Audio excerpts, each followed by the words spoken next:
என் இதய நேசிப்புக்குரிய இனிய நண்பர் டாக்டர் ஜெகத்ரட்சகன் அவர்கள் உள்ளிட்ட இந்த அவையை வணங்கி மகிழ்கிறேன். கண்ணதாசனை பற்றி பேசுவதென்பது ஒரு சுகானுபவம்.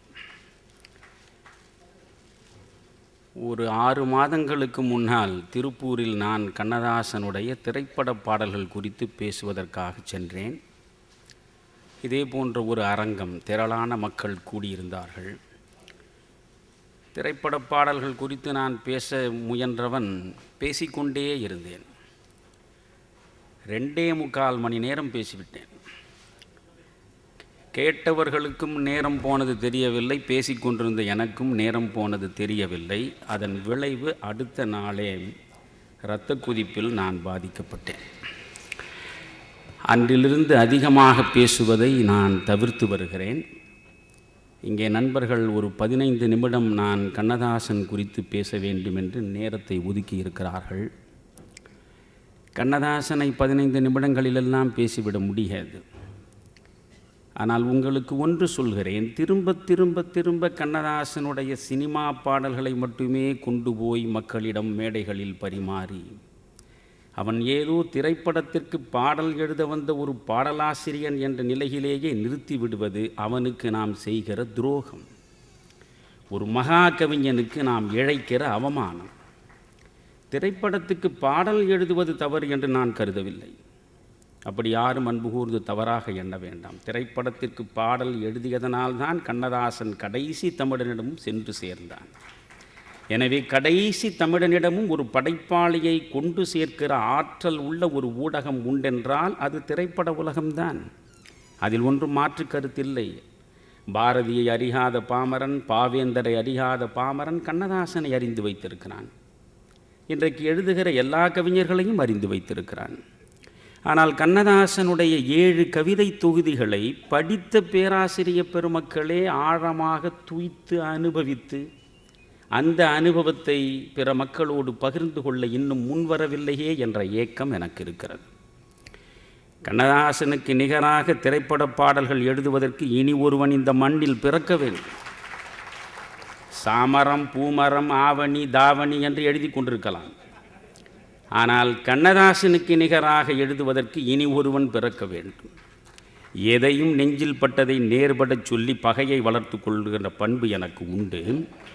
அதனால் சொல்கிறேன், கண்ணதாசனுடைய 7 கவிதை தொகுதிகளை அன்பு கூர்ந்து படியுங்கள். பாரதி கவிதையை எளிமையாக்கினான். அவனை விட பாரதிதாசன் இன்னும் எளிமையாக்கினான். எவன் ஒருவன் தமிழை எளிமையாக்கி பாமரனிடமும் கொண்டு போய் சேர்க்கிறானோ அவன்தான் தமிழுக்கு தொண்டு செய்பவன் என்றான் பாரதி. அவன் சொன்னதோடு நின்றுவிடவில்லை, அவன் அந்த பணியை தானே மேற்கொண்டு செய்தான்.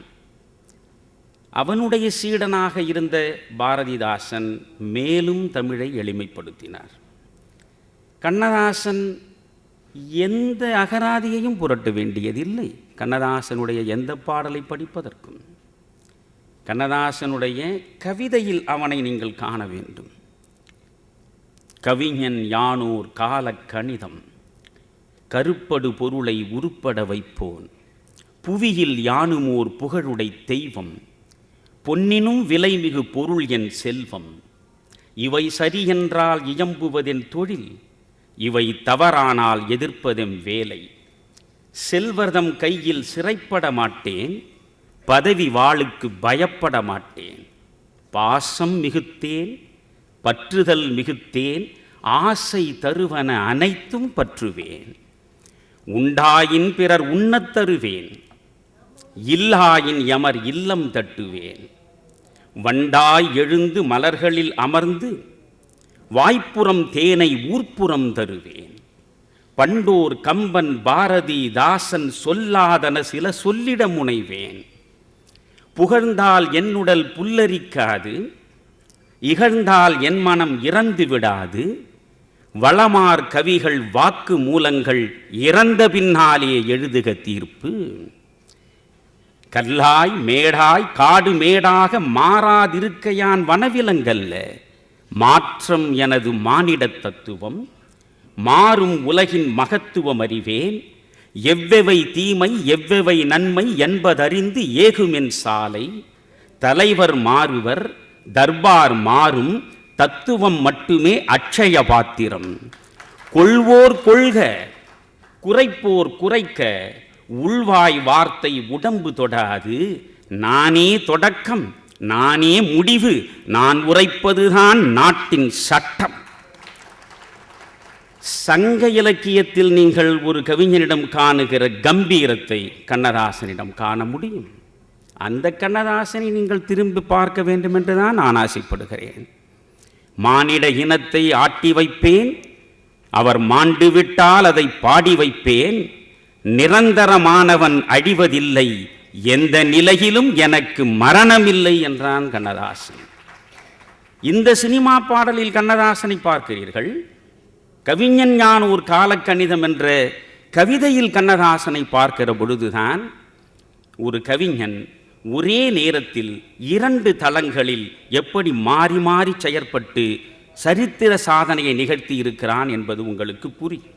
கண்ணதாசன் கவிதைகளிலேயே ஒரு தர்க்கம் இருக்கும், லாஜிக். வேறு எவனிடமும் காணாத சிறப்பு அம்சம் கண்ணதாசனிடம் நீங்கள் பறக்க காணலாம். ஜெகத் ரட்சகன் அவர்களும் அதை தொட்டுவிட்டு போனார். கடவுள் உண்டு என்று ஒரு குரல் இந்த மண்ணில் எழுந்ததோ அன்றே கடவுள் இல்லை என்ற எதிர்குரலும் எழுந்திருக்கிறது. புத்தனுக்கு பின்னாலேயே சார்வாக சிந்தனை விருட்சமாக வளர்ந்த மண் இது. எனவே கடவுள் உண்டு என்பவனை கடவுள் இல்லை என்பவன் மாற்ற முடியாது, கடவுள் இல்லை என்பவனை கடவுள் உண்டு என்பவன் மாற்ற முடியாது. ஆனால் இந்த 2 பேரும் ஏற்றுக்கொள்ளுகிற ஒரு கடவுளை எனக்கு தெரிய கண்ணதாசன் மட்டும்தான் காட்டினான். 2 பேருமே மறுக்க முடியாத ஒரு கடவுளை கண்ணதாசன் காட்டினான். எப்படி தெரியுமா? பரம்பொருளுக்கும் பக்தனுக்கும் இடையே ஒரு உரையாடல் நிகழ்வது போல அந்த கவிதை செல்கிறது. எல்லாம் அறிந்தவன் பரம்பொருள், ஏதுமறியாதவன் பக்தன். ஏதுமறியாத பக்தன் எல்லாம் அறிந்த பரம்பொருளிடம் தன் ஐயங்களை தீர்த்து கொள்ளுகிற ஆவலோடு வந்து நிற்கிறான். கேள்வி கணைகளை தொடுக்கிறான். தன்னுடைய ஐயங்கள் அனைத்துக்கும் தெளிவான பதிலை இறைவன் தருவான் என்ற நம்பிக்கையோடு வந்து நின்றான். வாய் திறந்து கேட்கிறான். இது கண்ணதாசன் கவிதை. பரம்பொருளும் பக்தனும் பேசுவது போல கவிதை. பிறப்பினில் வருவது யாதெனக் கேட்டேன். இறைவா, இந்த மண்ணில் நான் பிறப்பெடுத்திருக்கிறேனே, பிறந்ததன் பயனாக என்னென்ன எனக்கு கிடைக்கும் சொல். முன்கூட்டியே அறிந்து கொள்ளுகிற ஆர்வத்தோடு பக்தன் கேட்கிறான். இறைவன் சொன்னான், பிறந்து பார் என இறைவன் பணித்தான். பிறந்து பார் தெரியும் என்று. முதல் கேள்விக்கு சரியான பதில் வரவில்லை. சரி, 2வது கேள்விக்காவது இறைவன் சரியான பதில் தருவானோ என்று நம்பி, இறப்பினில் வருவது யாதெனக் கேட்டேன், இறந்து பார் என இறைவன் பணித்தான். அது இறந்த பிறகு உனக்கு தெரியும். சரி, மனையாள் சுகமெனில் யாதெனக் கேட்டேன். ஒரு பெண்ணை மணந்தால் என்னென்ன கிடைக்கும், மணந்து பார் என இறைவன் பணித்தான். இப்பொழுது கேட்ட பக்தனுக்கு எரிச்சல் வந்து விட்டது. உடனே பக்தன் சொல்கிறான், அனுபவித்தேதான் அறிவது வாழ்வெனில் ஆண்டவனே நீ ஏன் எனக் கேட்டேன். ஆண்டவன் சற்றே அருகு நெருங்கி அனுபவம் என்பதே நான் தான் என்றான். அனுபவம்தான் ஆண்டவன். உன்னில் ஆண்டவன் உறைந்திருக்கிறான். அவனை வெளியே நீ காண முடியாது. அனுபவம் தானடா ஆண்டவன் என்று பேசுகிற பொழுது பெரியாரின் பக்தர்கள் கூட அந்த ஆண்டவனை புறக்கணிக்க முடியாதே. இன்னொன்று, ஒரு தர்க்க நியாயத்தோடு செய்திகளை கொண்டு வந்து கவிதையில் சேர்த்தவன் அவன். நண்பர்களே, எந்த நாத்திகனும் கடவுள் இல்லை என்று நாத்தழும்பேற பேசுகிற எந்த மனிதனும் கண்ணதாசன் கேட்கிற கேள்விகளுக்கு பதில் சொல்ல முடியாது. கண்ணதாசன் நாத்திகனாக இருந்து ஆத்திகனானவன். கண்ணதாசனிடம் ஒரு வியக்கத்தக்க பரிணாம வளர்ச்சி உண்டு. எப்பொழுதும் நண்பர்களே, சில பேர் மேட்டிலிருந்து பள்ளத்திலே சரிந்து விடுவார்கள். ஆனால் கண்ணதாசன் தொடக்கம் தொட்டு இறுதி வரை நீங்கள் பார்த்தால் சரிவிலே இருந்து கொஞ்சம் கொஞ்சமாக சிகரம் நோக்கி நடந்து சிகரத்தில் நின்ற பொழுதே பறந்து விட்டான். இன்னொரு சரிவு என்பது அவன் வாழ்வில் இல்லை. இந்த கண்ணதாசன் காட்டுகிற கடவுள், அதற்காக அவன் வைக்கிற தர்க்கம் செறிந்த கேள்விகள், எவனும் கடவுளை மறுக்க முடியாது. பல்சான்றீரே பல்சான்றீரே பகுத்து தொகுக்கும் பல்சான்றீரே, எல்லாவற்றையும் பகுத்து தொகுத்து தேர்ந்து தெளிந்துதான் ஒரு முடிவிற்கு வருகின்ற நாத்திகர்களே, சான்றாண்மை மிக்கவர்களே, உங்களிடம் நான் சில கேள்விகள் கேட்க இருக்கிறேன் என்று தொடங்குகிறான். பல்சான்றீரே பல்சான்றீரே பகுத்து தொகுக்கும் பல்சான்றீரே. இது நம்பர் 1 கொஸ்டின். ஒரு கேள்வி கேட்கிறான். கல் மண் தீ நீர் காற்றென புவியோர் சொல் பொருள் தோன்றியதெங்கனம். இந்த பிரபஞ்சத்தில் கல்லும் மண்ணும் நெருப்பும் நீரும் காற்றும் எப்படி பிறந்தது? அறிவியல் ரீதியாக ஒவ்வொன்றுக்கும் உங்களால் அனைவரும் ஏற்றுக்கொள்கிறார் போல் விளக்கம் தர முடியுமா? வானும் மதியும் மண்ணிடை கடலும் தானே இயங்கும் தத்துவம் யார் செயல்? சூரியன் இருக்கிறது, சந்திரன் இருக்கிறது, கோடிக்கணக்கான நட்சத்திரங்கள் இருக்கின்றன. இவை அனைத்தும் இயங்குகின்றனவே, இவற்றை இயக்குவது யார்? 2வது கேள்வி கேட்டான். 3வது தான் அற்புதம். ஒரு துளி விந்து உடலினிற் புகுந்து உயிரோடு கண் வாய் செவியென விரிந்து 10ஆம் மாதம் பளிங்கு போல் வெளிவரும் வித்தை யார் செயல்? விளக்கம் எப்படி? ஒரு துளி நீர் அது உடலுக்குள்ளே புகுந்தது, உயிரோடு கண் வாய் செவி என விரிந்து 10ஆம் மாதம் பளிங்கு போல் வெளிவரும் வித்தை யார் செயல்? விளக்கம் எப்படி? அடுத்த கேள்வி. 7இல் ஒருவன் 70இல் ஒருவன் தன்னை மறந்து சாவை அணைத்து செல்வது எவ்விடம்? சென்றபின் என் நிலை? ஃபர்ஸ்ட் கம் ஃபர்ஸ்ட் என்பதுதானே இயற்கையின் விதி. முதலில் வந்தவருக்கு முதலில், அடுத்து வருபவருக்கு அடுத்து என்பதுதானே. தந்தை இறந்த பிறகுதானே தனையன் இறக்க வேண்டும். அண்ணன் மறைந்த பிறகுதானே தம்பி மறைய வேண்டும். ஆனால் அண்ணன் இருக்கிறான், தம்பி செத்து போகிறானே. தகப்பன் இருக்கிறான், பிள்ளை செத்து போகிறானே. 7இல் ஒருவன் 70இல் ஒருவன் தன்னை மறந்து சாவை அணைத்து செல்வது எவ்விடம்? சென்றபின் என் நிலை? கோடை வசந்தம் குளிர்பனி பூமழை தோன்றுவதெங்கனம்? சுழற்றுவதெவ்விதி? சொல். விஞ்ஞானத்தால் விவரம் அறிந்து எம் அஞ்ஞானத்தை களைய மாட்டீரோ? நாங்கள் தான் அறிவற்றவர்கள் ஆண்டவனை வேண்டுகிறோம்.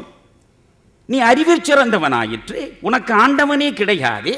எல்லாவற்றையும் தேர்ந்து தெளிந்து பகுத்து பார்த்தல்லவா முடிவிற்கு வரக்கூடியவர்கள். என்னுடைய இந்த கேள்விகளுக்கு பதில் சொல்.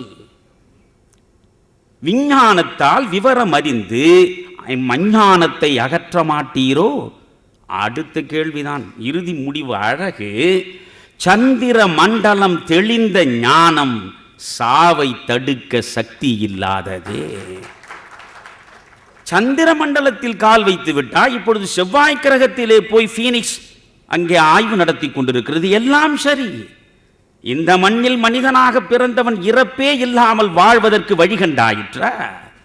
சாவு என்ற ஒன்று இருக்கிற வரையில் இறைவன் என்ற ஒருவனுடைய இருப்பை எவனும் மறுக்க முடியாது.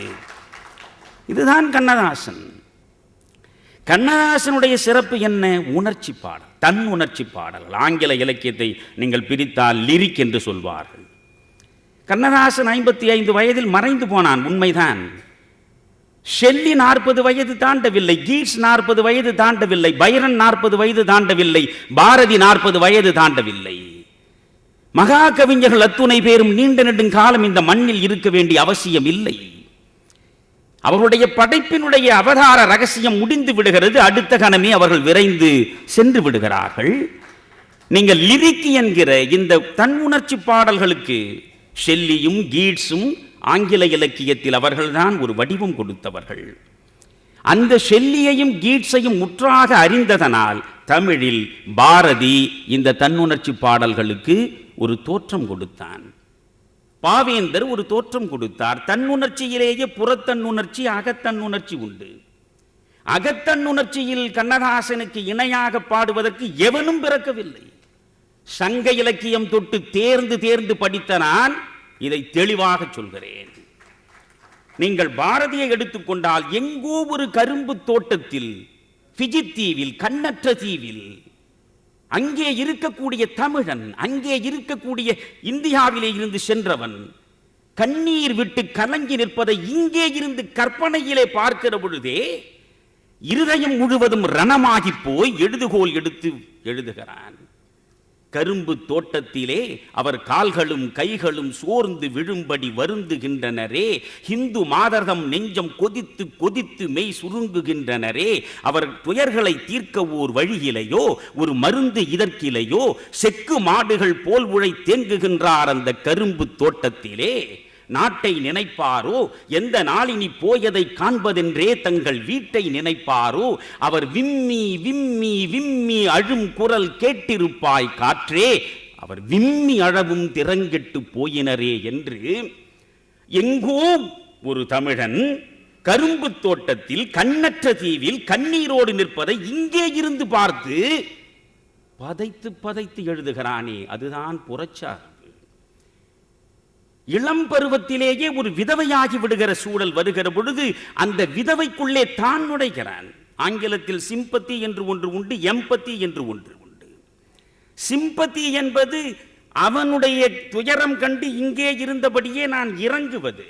எம்பத்தி என்பது அவனுக்குள்ளேயே நான் சென்று அவனாகவே மாறி அவனுடைய துயரை என்னுடைய துயராக உணர்வது. அந்த எம்பத்தி தான் கரும்பு தோட்டத்திலே பாரதியை பாட வைத்தது. அந்த எம்பத்தி தான், நண்பர்களே, நீங்கள் என்னை பார்த்தால் தான் பேசுவேன். ஏனென்றால் என்னை பொறுத்தவரையில் பேச்சு என்பது ஒரு தவம். டிஸ்கோ சாந்தி எந்த மேடையிலும் ஆடலாம், அது ரெக்கார்ட் டான்ஸ். பத்மா சுப்பிரமணியம் பரதநாட்டியம் ஆடுகிற பொழுது ஒவ்வொரு முத்திரையும் முக்கியமானது. ஆனால் எம்பத்தி என்று நான் சொன்னேன். ரொம்ப செறிவான விஷயங்களை சொன்னால் கூட நம்முடைய மக்கள் ரொம்ப சாதாரணமாக திசை திரும்புவது தான் எனக்கெல்லாம் வருத்தம். அதனால் தான் மேடைகளையே புறக்கணிப்பது என்று நான் முடிவில் இருக்கிறேன். சிம்பத்தி எம்பத்தி என்பதில் எவ்வளவு விஷயம் இருக்கிறது.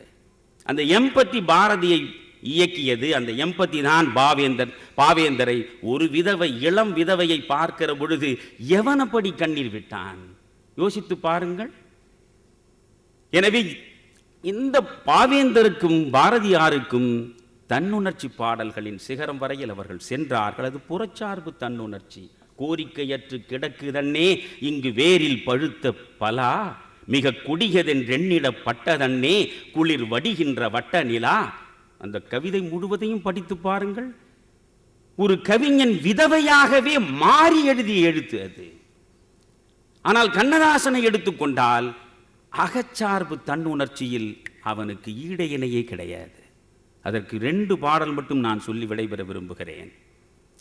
இது அவனுடைய குழந்தையை பற்றி ஏராளமான மேடைகளில் ஏராளமான பேர் சொல்லி இருக்கலாம். ஆனால் சிலவற்றை திரும்ப திரும்ப சொல்லி ஆக வேண்டும்.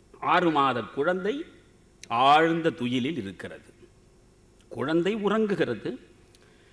குழந்தை உறங்குகிற பொழுது அதனுடைய உறக்கத்தை கலைத்து விடக்கூடாது என்று தாய்மார்கள் சொல்வார்கள். ஆழ்ந்து உறங்குகிறது, குழந்தையின் உறக்கத்தை கலைக்காது. ஏன் என்று கேட்டால் ஆயுள் குறையும் என்று சொல்வார். ஆனால் இங்கே கண்ணதாசன் ஒரு புதிய கதை சொல்கிறான். இவ்வளவும் கவிதை தான், எவ்வளவு எளிமையானது. 6 மாத குழந்தை ஆழ்ந்த துயிலில் இருக்கிறது, அதை எழுப்பாதே என்கிறான். ஏன் எழுப்பக்கூடாது? அவனை எழுப்பாதீர், அப்படியே தூங்கட்டும், ஆழ்ந்த துயிலினிலே அமைதியினை காணட்டும். அவனை எழுப்பாதீர், அப்படியே தூங்கட்டும், ஆழ்ந்த துயிலினிலே அமைதியினை காணட்டும். இப்பொழுது தூங்குவதே சுகமான தூக்கம், அவன் சுகமாக தூங்கட்டும். கண்ணை விழித்திந்த காசினியை பார்க்குங்கால் என்ன துயர் வருமோ, எங்கெங்கே அடி விழுமோ, காதல் வருமோ, காதலுக்கு தடை வருமோ, மோதல் வருமோ, முறைகெடுவார் நண்பர்களாக வந்து சேர்வாரோ, நலமிழந்த பெண் ஒருத்தி நாயகியாய் வருவாளோ, செய்ய தொழில் வருமோ, திண்டாட்டம் தான் வருமோ, வெயில் அழைத்து வரும் வியர்வையிலே நீராடி ஐயா பசி என்று அலையும் நிலை வருமோ? என்ன வரும் என்று இப்போது யார் அறிவார்? அவனை எழுப்பாதீர், அப்படியே தூங்கட்டும். சரி, ஏழ்மையிலே இருக்கக்கூடிய ஒரு குழந்தையின் கண்ணுறக்கத்தை கலைத்தால் பின்னாலே இவ்வளவு வேதனைகள் இருக்கின்றன. செல்வச் செழிப்பிலே இருக்கிற குழந்தையின் உறக்கத்தை கலைக்கலாமா? கோடிக்கு அதிபன் என குறையாது வந்தாலும், நாட்டு தலைவன் என நல்வாழ்வு பெற்றாலும், கேட்ட பொருள் அனைத்தும் கிடைத்தாலும், அவன் மாட்டுக்கும் கூட மரியாதை கிடைத்தாலும், பஞ்சனைகள் இருந்தாலும், பால் பழங்கள் உண்டாலும், சொத்துள்ள காரணத்தால் தூக்கம் பிடிக்காது. அவனை எழுப்பாதீர், அப்படியே தூங்கட்டும். என்ன அழகான கவிதை அது! எந்த நெடுஞ்சாலையிலோ எந்த பூஞ்சோலையிலோ தம்பி நடந்த பின்பு தனிமை கிடைக்காது. நம்பிக்கை, ஏமாற்றம், நடுக்கம், பயம், கோபம், வெம்பி எழுதல், வியர்த்தல், விறுவிறுத்தல், கும்பி எரிதல், கொதித்தல், துடிதுடித்தல், அம்மம்மா எவ்வளவோ அவனை எதிர்நோக்கும். அத்தனையும் தாங்குதற்கு அடித்தளங்கள் வேண்டாமா?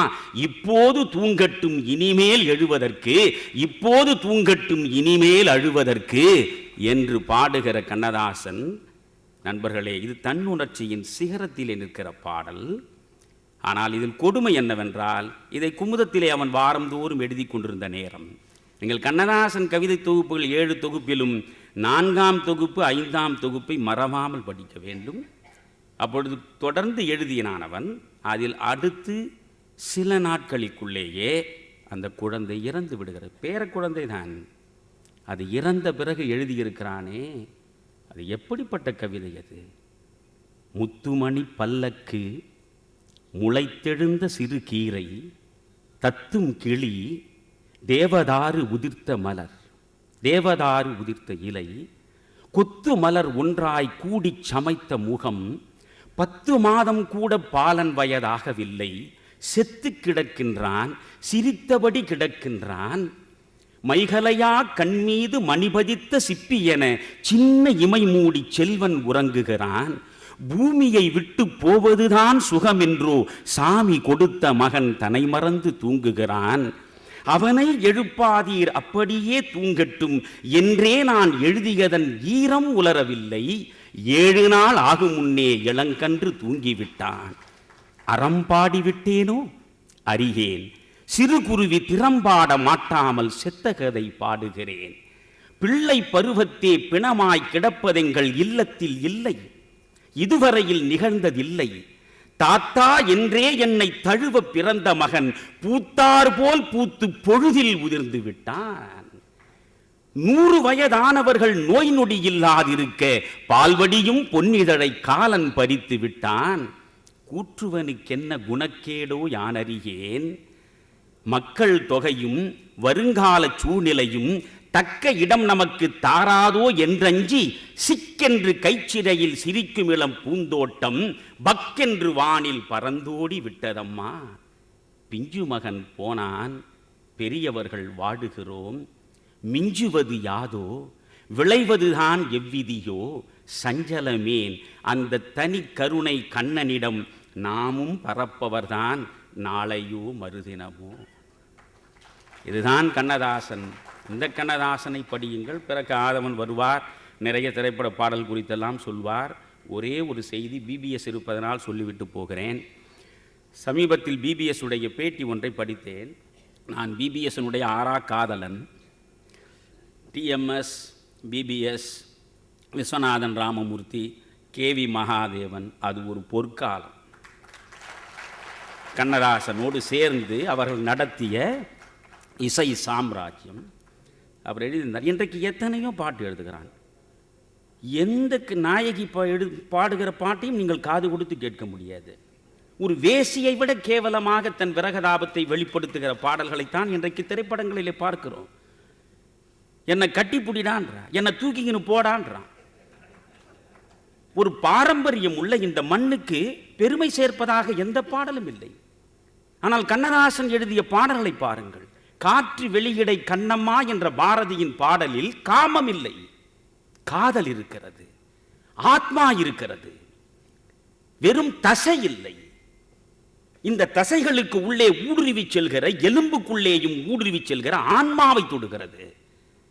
அதுதான் கண்ணதாசனுடைய காதல் பாடல்கள். உன்னை காணாத கண்ணும் கண்ணல்ல, உன்னை எண்ணாத நெஞ்சும் நெஞ்சல்ல, நீ சொல்லாத சொல்லும் சொல்லல்ல, நீ இல்லாமல் நானும் நான் அல்ல.